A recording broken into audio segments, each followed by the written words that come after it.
January 11th, then January 24th, the Saturday right before Nancy Guthrie disappeared.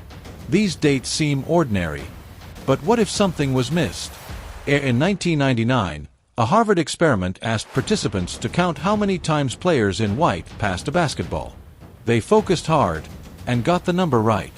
Yet nearly half never noticed a person in a gorilla suit walking through the scene, stopping to look straight at the camera, then leaving.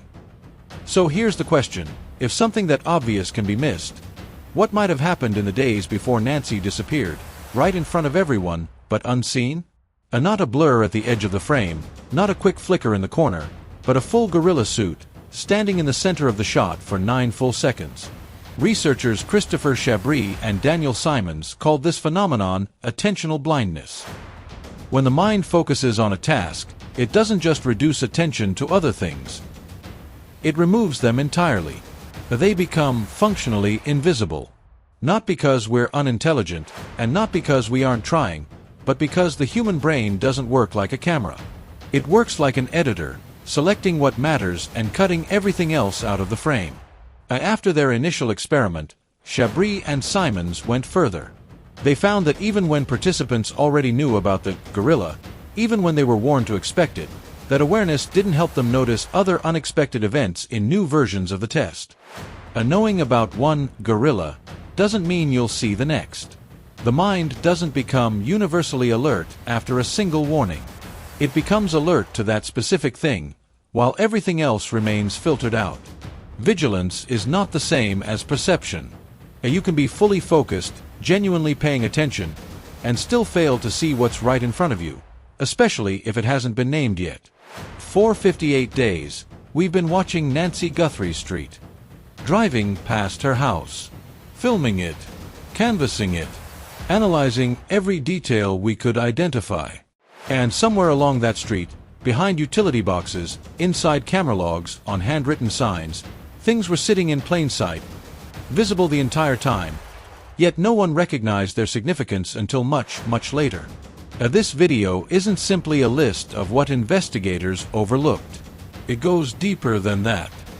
It's about something far more unsettling: how the human mind handles information it doesn't yet know how to classify. It explains why the most critical clue in a case can be right in front of 100 people and still go completely unnoticed. When detectives arrive at a crime scene, they are already focused on a task, like counting passes in a game. They look for signs they recognize: struggle, DNA, witnesses, forensic traces that fit the crime they believe has already happened. But the details that don't fit that frame, a car passing by that morning, a utility box that seems slightly out of place, a handwritten sign near a memorial with an unfamiliar name, don't immediately register as evidence. Not because they aren't important, but because noticing them requires a different kind of thinking. It requires someone to pause, step out of the current task, and shift perspective. And that shift doesn't happen automatically. It takes time. It takes distance. Sometimes, it takes a question no one has thought to ask yet. The truth about Nancy Guthrie's disappearance may have already been seen by someone on that street. The real question is, did they understand what they were seeing?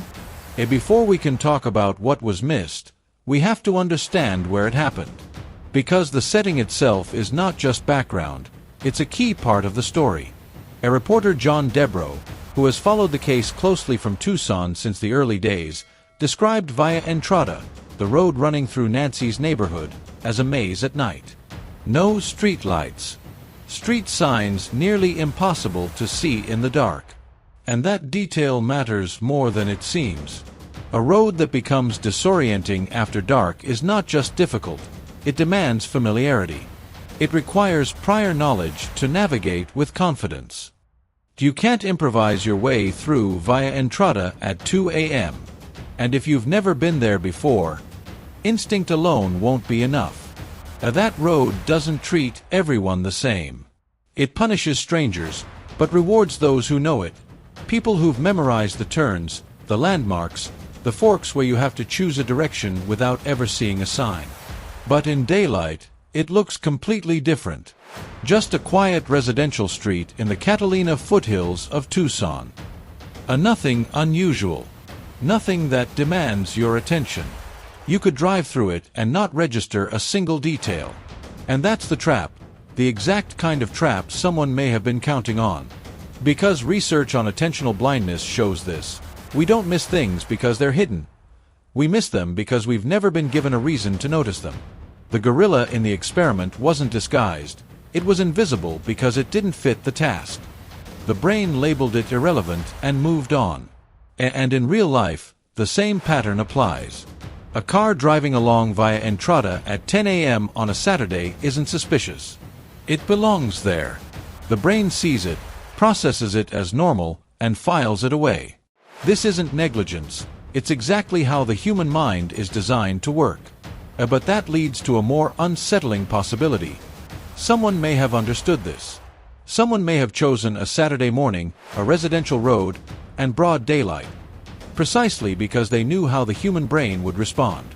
About 2 weeks after Nancy Guthrie vanished, investigators sent out a request through Ring's Neighbors platform to residents in the Catalina foothills. Local Tucson stations confirmed it. The FBI and Pima County Sheriff's deputies asked people to review their doorbell camera footage, focusing on 2 specific time windows. Because the truth might have been there all along, recorded, seen, but never truly recognized. The first date was January 11th, 20 days before the abduction, with a requested footage window from 9 p.m. to midnight.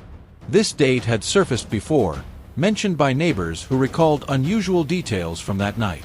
Then there's January 24th, the Saturday just before Nancy Guthrie disappeared, another point investigators have quietly focused on. What's striking is that no public explanation has ever been given for why these dates matter. Investigators have confirmed their interest, but nothing more. That silence is not. When a task force known for being precise with information chooses not to explain why they want footage, it often means they are not ready for whoever appears in that footage to realize they are being examined. The second key date is January 31st, the day before Nancy vanished. This time, the request narrowed in on a morning window from 9:30 to 11 a.m. Hidden within that request was a small but critical detail.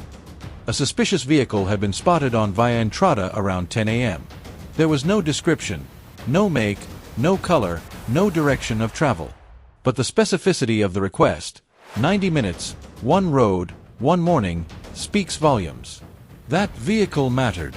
Someone saw it, not fully understanding why, but enough to feel that it didn't quite belong. 6 weeks later, the FBI was still trying to identify it. Investigative reporter Dave Mack, speaking on Crime Stories with Nancy Grace, revealed the scale of the effort. Every Ring doorbell camera and security device facing via Entrada was being reviewed, focusing on that late morning window. He described the vehicle as suspicious, not a defined category, but something that stood out. And the fact that it stood out in broad daylight makes it even more significant. Because sometimes, the most important clues don't look obvious at all, they just feel slightly out of place, enough to be noticed, but not yet understood. Suspicious isn't a clear piece of evidence, it's a perception. It means someone saw that car and felt it didn't belong, but didn't know what to do with that feeling. Like noticing the gorilla, without realizing what you're actually watching. On January 31st, at 9:50 p.m., Nancy Guthrie was seen entering her garage. By 1:47 a.m., her doorbell camera went offline. At 2:12 a.m., a camera detected a person. No footage. At 2:28 a.m., her pacemaker disconnected. Then at 2:36 a.m., a car was captured 2.5 miles away, moving through a back road out of the area. That's a 16-hour gap from a normal car on via Entrada at 10:00 a.m. to a silent escape in total darkness. Navigating that road at 2 a.m. without hesitation doesn't come from luck, it comes from familiarity. A former NYPD detective analyzed the 2:36 a.m. footage and pointed to a possible Kia Soul. Not confirmed. And investigators haven't said whether it's the same car seen that morning. But the FBI's focus on that exact 90-minute window suggests one thing. Whoever was on that road before dark may be directly connected to what happened after. And January 11th, weeks earlier, same unexplained interest, raises a bigger possibility. This wasn't random. It may have been planned, observed, and rehearsed long before anyone realized what they were seeing. This may be the beginning, 3 weeks before Nancy Guthrie was taken, when what would later become a crime was already in motion on that street. It was there, in plain sight, and invisible at the same time to everyone who passed by. If this was reconnaissance, then 3 weeks create something powerful: certainty. The kind of preparation that removes the need to improvise. Knowing in advance which lights stay on, which houses go dark, who walks their dog at 2 a.m., and which camera angles cover the approach to a specific home. And when you connect January 11th, the vehicle seen on the morning of January 31st, and the surveillance requests for both dates, it points to something that wasn't planned in days. It suggests a timeline that stretched across weeks, with every step carried out in daylight, disguised as something completely ordinary. And that's the key. The human brain doesn't flag ordinary. Ordinary is the background. And if everything stays within that background, nothing stands out enough to be questioned. That's why the car on Via Entrada matters, not just as a vehicle of interest, but as a glimpse into a method. A method built on patience, on normalcy. Because the most effective disguise isn't hiding, it's blending in so completely that no one has a reason to look twice. And now imagine this. Your Ring camera shows a gap in its footage on a night in early February. A 2-hour window marked simply as not available. Would you assume it's just a glitch, or something you were never meant to notice? What would you do if your camera showed a missing 2-hour window? Most people would do nothing. You assume the internet dropped, note it briefly, and move on. Because outages happen all the time. The brain takes that gap in footage and assigns it the most likely explanation. Temporary, normal, not important enough to question. Just like the gorilla in the experiment. It appears, but the brain labels it irrelevant and moves past it. And that's exactly what happened in the Catalina foothills on the night of February 1st. And more than 30 days later, investigative reporter Brian Enton revealed something unusual. A neighbor's Ring camera had a gap during the critical hours. The footage simply wasn't there. Then others came forward with the same issue. Missing footage, marked not available, during the same time window on the same night. And when investigators returned to the neighborhood in early March, they didn't ask, "Did you see anything?" They asked something far more specific. "Did your internet go out that night?"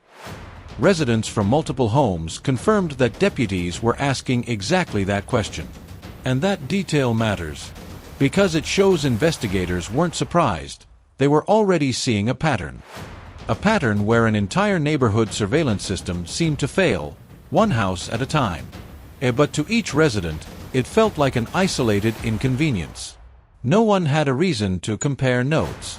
No one saw the bigger picture. That's why the pattern remained invisible.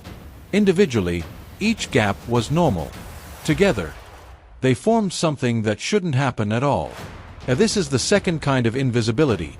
Not the detail you miss because you're distracted, but the pattern you can't see, because you're only holding one piece of it. The mind needs context to recognize what it's seeing. Show someone a single frame from the gorilla video, and they'll say it's just a person in a hallway. Show them the full sequence, and suddenly, the gorilla becomes impossible to miss.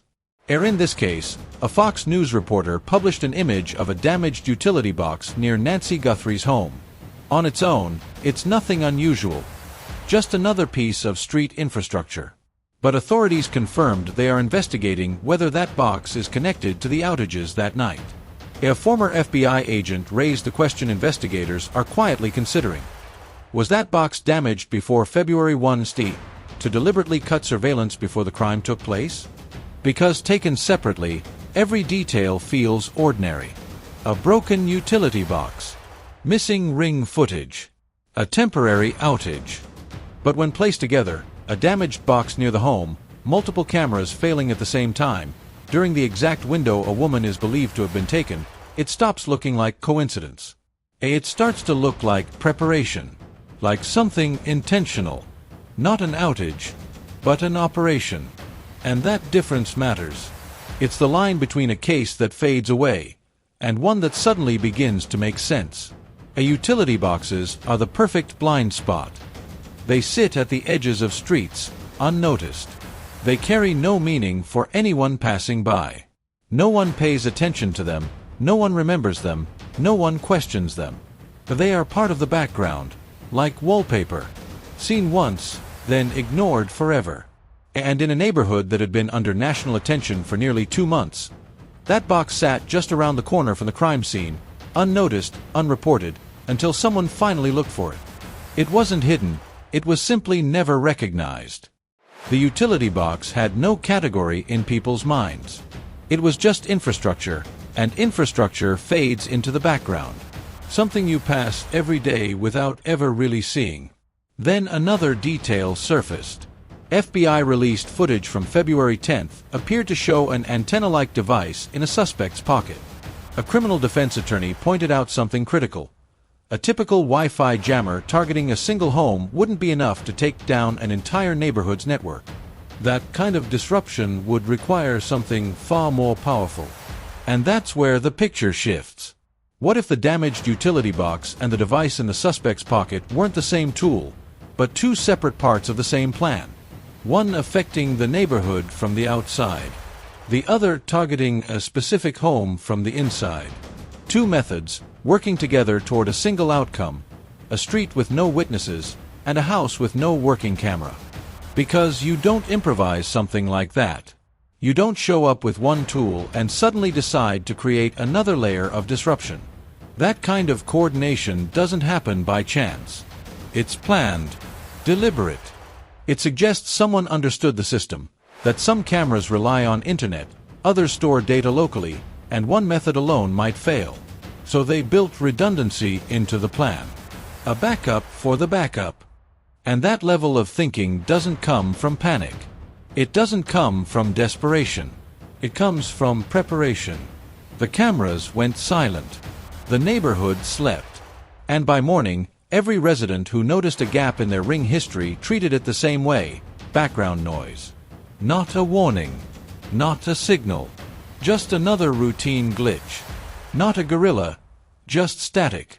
9 days after Nancy Guthrie was reported missing, FBI Director Kash Patel released doorbell footage recovered from her Nest device. The camera itself was gone, physically removed from the property, still missing. But investigators managed to retrieve the data through Google's back-end systems. What the footage showed quickly dominated public attention. The backpack, the holster, the gloves, the mask, the suspect's movements. Every detail was analyzed, discussed, dissected. But buried inside that flood of analysis was a single detail that almost no one stopped to consider. The suspect wasn't holding a flashlight in his hand. It wasn't clipped to his gear. He held it in his mouth, between his teeth, pointing forward while both hands were occupied working on the camera. That detail matters. Because you only hold a flashlight that way when putting it down isn't an option. When losing light means stopping the task entirely. It was there in the FBI footage. It was mentioned in major reports, repeated across outlets. And almost every time, it was reduced to a single sentence, quickly passed over, as attention shifted back to more obvious details. Something visible. Something specific. Something intentional. Seen by everyone, and still, somehow, not truly noticed. The flashlight wasn't ignored, it was recorded, mentioned, and filed away. But in the most precise sense, it was invisible. Seen, but not understood. Passed over again and again because no one had yet given it a category. No one had named what it meant. That changed when former homicide detective and police commander David Lyons offered a different way of looking at it. He pointed out something simple, but revealing. Not everyone instinctively holds a flashlight in their mouth, but people in certain trades do. Electricians, plumbers, people who work with their hands in tight, confined spaces. He called it a small detail, but one that could become significant over time. What Lyons did was critical. He didn't just observe the flashlight, he defined it. He connected the behavior to a specific type of person, placing it into a recognizable frame. And once that frame exists, everything changes. Because now, that one sentence, buried in hundreds of articles, becomes the detail you can't ignore. It stops being random and starts pointing somewhere. This isn't a general habit. It's not something learned casually or picked up overnight. It's physical behavior shaped by repetition, by years of working in environments where both hands are occupied and there's nowhere to set a light down. An electrician inside a wall cavity. A plumber working beneath a floor. An HVAC technician or contractor navigating tight, poorly lit spaces. In those moments, the solution becomes instinct. The flashlight goes in the mouth, and the hands stay free. That motion, holding a flashlight in the mouth, is so specific to certain types of work that a retired homicide detective in Kentucky recognized it almost immediately, even from footage recorded miles away in Arizona. He shared that insight through a National Wire story, placing the detail in front of the entire country. The information was there. The frame existed. And yet, for 6 weeks, it passed almost unnoticed. Across articles, comment sections, and videos, that single sentence remained just another detail, because people still didn't have a reason to stop and think about it. When former FBI profiler Clint Van Zandt reviewed the footage, he emphasized something important. The suspect left behind a remarkable amount of information. And he meant that literally. The way the gate was handled, the sequence of decisions, the choice to move a plant instead of simply blocking the camera, the calm movement across a lit and monitored porch, each of these details adds layers to a behavioral profile. But the flashlight stands apart. The other behaviors suggest planning, control, and composure. The flashlight points to something deeper, a physical history, a learned habit, built over years of working in darkness with both hands occupied. And that distinction may not have gone unnoticed. During follow-up visits to the Catalina foothills, investigators reportedly asked neighbors a very specific question, not about strangers, but about construction workers at a nearby home under development. Investigators didn't just ask about footage, they asked about people. In a neighborhood where several homes were under construction, they began requesting specific names: contractors, workers, anyone who had been regularly present in the area. On another visit, the focus shifted again, toward former residents, including one neighbor who had moved out shortly before Nancy disappeared. Different questions, but pointing in the same direction. Was there someone who had legitimate, routine access to these streets in the weeks leading up to February 1st? Someone who didn't stand out because they belonged there? An electrician working in the Catalina foothills would already know the layout of the utility infrastructure, because that's part of the job. A contractor building a house nearby would know via entrada in daylight, having driven it every morning, memorizing its turns without needing signs. A handyman moving between properties would understand the neighborhood not just visually, but physically, through repetition, through movement, through familiarity built over time. This isn't knowledge you stop and think about. It's the kind that settles into the body, automatic, instinctive. You don't recall it. You just act on it. And that's what makes this theory more unsettling. Because professional access doesn't just explain how someone could navigate the area. It explains how they could be there, over and over again, without ever being questioned.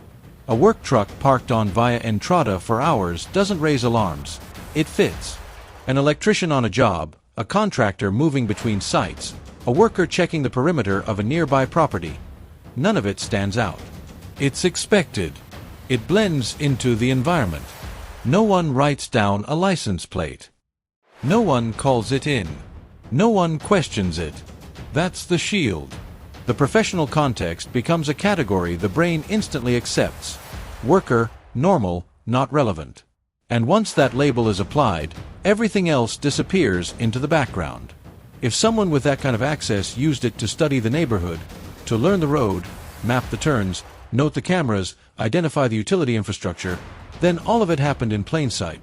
Every step visible to neighbors, to passing cars, to delivery drivers, and invisible at the same time, because nothing about it broke expectation. And then, in the early hours of February 1st, standing on a front porch with both hands occupied and needing light, he does what his body already knows. He puts the flashlight in his mouth. That detail was there from the beginning.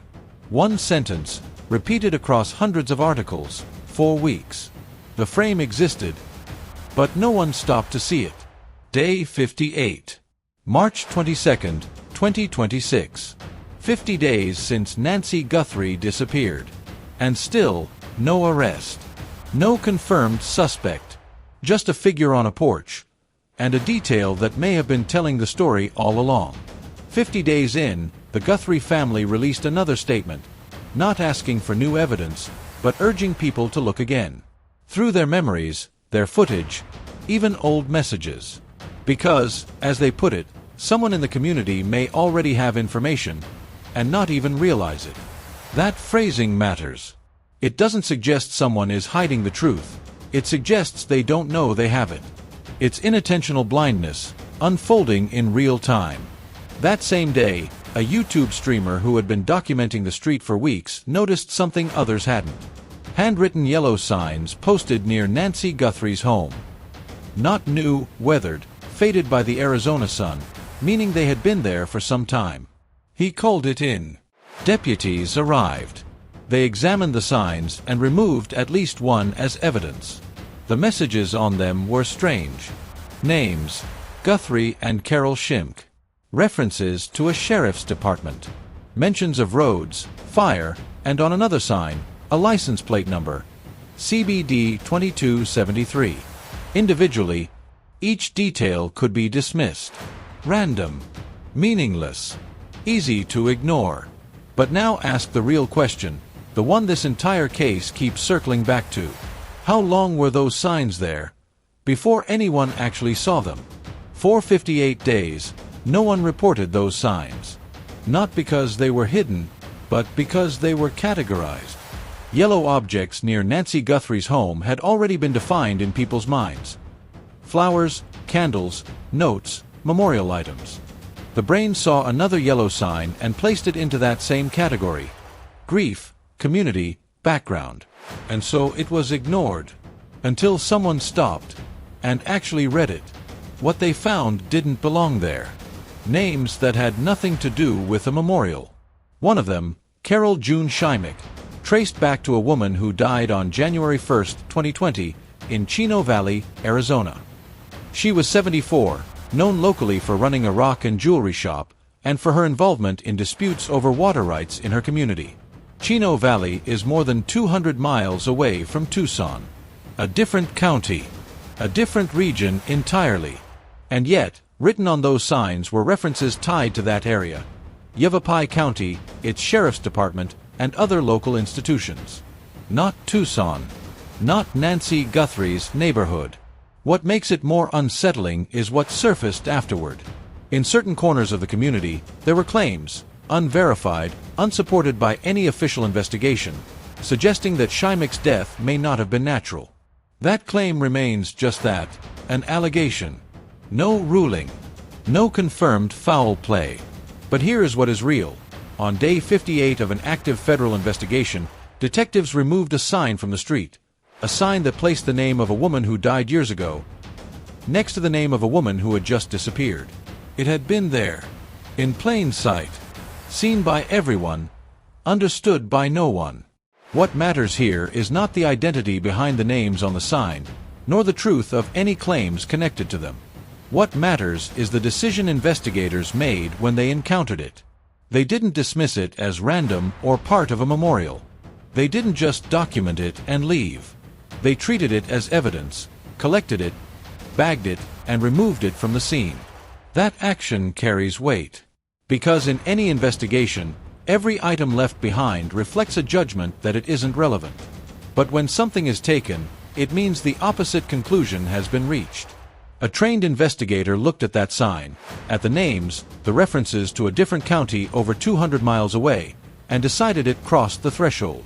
That decision, by itself, is information. It tells us the signs are not being viewed as background noise, but as potential signal. Something intentional.